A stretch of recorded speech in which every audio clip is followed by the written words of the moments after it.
तर आरपीएफ पोलिसांनी प्रवाशांना ट्रेनमध्ये अक्षरशः ढकलून कोंबलं।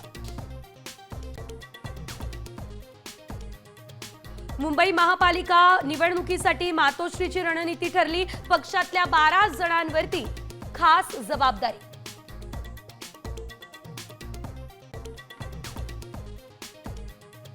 मुख्यमंत्री हा कुणाचा बाप नसतो, नितेशचं विधान चुकीचं, त्याला समज दिली। माजी मुख्यमंत्री नारायण राणेंनीच टोचले आपल्या लेखाचे कान।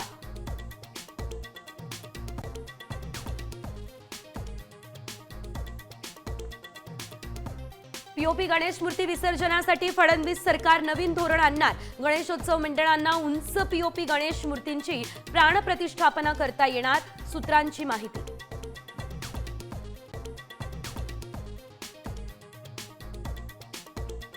आषाढी वारीसाठी 15 लाख भाविक येण्याचा अंदाज। वारकऱ्यांना गावातूनच मिळणार एसटी बस। महाराष्ट्र राज्य परिवहनकडून तब्बल 5000 गाड्यांचं नियोजन।